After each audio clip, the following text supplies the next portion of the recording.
प्रिय दर्शकों नमस्कार। ज्योतिष शास्त्र में आप सभी का स्वागत है।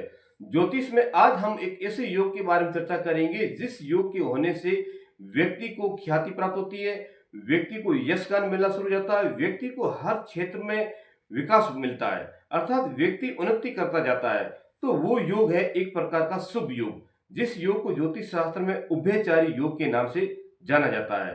तो ये उभयचारी योग का निर्माण ज्योतिष शास्त्र में कैसे होता है, किस प्रकार से हम उभयचारी योग को देखते हैं। उभयचारी योग जिस जातक या जातिका की जन्म कुंडली बन जाता है तो उसको एक विशेष प्रकार के शुभ फल मिलना प्राप्त हो जाते हैं। तो उभयचारी योग का निर्माण ज्योतिष शास्त्र में किस प्रकार बताया गया, तो ज्योतिष में उभयचारी योग को देखने के लिए सर्वप्रथम उसके लिए हमें सूर्य ग्रह को देखना पड़ेगा।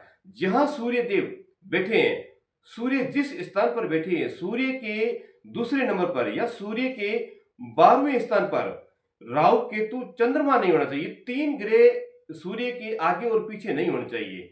अगर ये तीनों ग्रह सूर्य के आगे और पीछे नहीं होते हैं तो उसे हम योग को उभयचारी योग के नाम से जानते हैं। ये उभयचारी योग एक महान प्रकार का योग है। जिस जातक या जातिका की जन्म कुंडली में उभयचारी योग बन जाता है तो वो जातक या जातिका अपने जीवन में हर क्षेत्र में विकास प्राप्त करता है, अर्थात वो आर्थिक क्षेत्र हो, चाहे राजनीतिक क्षेत्र हो या सामाजिक हो या अन्य कोई भी क्षेत्र हो, कला क्षेत्र हो, जिस क्षेत्र में वो जातक अपना कदम रखता है उस क्षेत्र में उस जातक को ख्याति मिलना शुरू हो जाती है।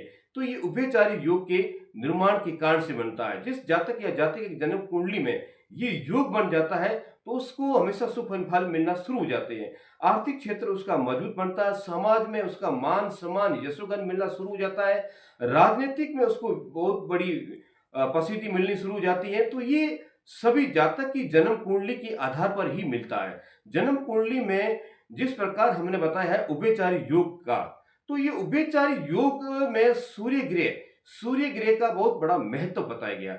सूर्य ग्रह जिस स्थान पर बैठा हुआ, सूर्य के दूसरे नंबर पर या सूर्य के 12वें स्थान पर राहु केतु चंद्रमा नहीं होना चाहिए। ये तीन ग्रह सूर्य के आगे और पीछे बिल्कुल नहीं होना चाहिए, तब जाकर वो उभयचारी योग के नाम से जाना जाता है। अब उभयचारी योग तो बन गया है, लेकिन इसमें यह भी देखा जाता है कि सूर्य किस भाव में बैठा हुआ है, अर्थात सूर्य क्या अपने शत्रु घर पे बैठा हुआ है, क्या सूर्य के ऊपर किसी पाप ग्रह की दृष्टि है, या सूर्य स्वयं नीच के होकर बैठे हैं। तो ये जिस भाव के अंदर बैठते हैं, जहां पर सूर्य शुभ होकर बैठते हैं, शुभ दृष्टि से बैठते हैं, तो उभयचारी वर्ग का 100% उसका फल मिलना शुरू हो जाता है, यानी कि उसका अच्छा फल मिलना शुरू हो जाता है।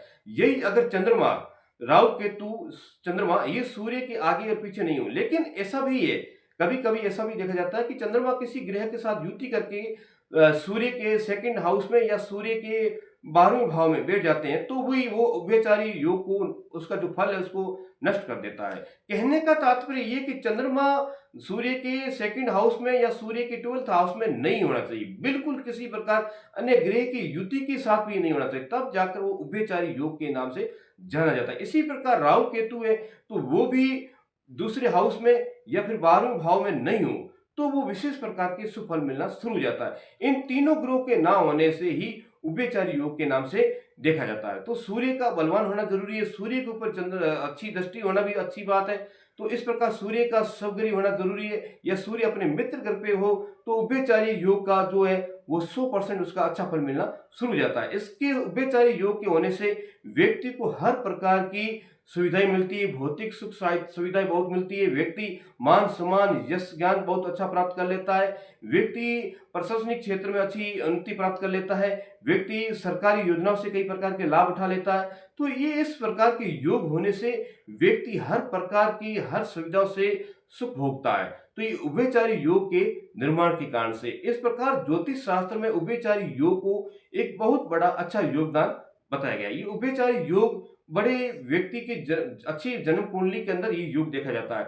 जिस या जातक जातिका की जन्म कुंडली के अंदर ऐसा योग होता है तो कहते हैं कि पूर्व जन्म के शुभ कर्मों की वजह से उसको ये उभयचारी योग का अच्छा परिणाम मिलता है। तो ये उभयचारी योग एक प्रकार का अच्छा माना गया है। तो इस प्रकार ज्योतिष शास्त्र में इसके बारे में वर्णन किया गया है। तो मेरा चैनल आपको पसंद आया तो सब्सक्राइब कीजिए, लाइक कीजिए, कमेंट कीजिए, शेयर कीजिए। आप मेरे यूट्यूब चैनल पर बने रहिए। मैं आपको नई नई प्रकार की नई नई जानकारी प्रदान करता रहूंगा। राधे राधे, जय श्री कृष्ण।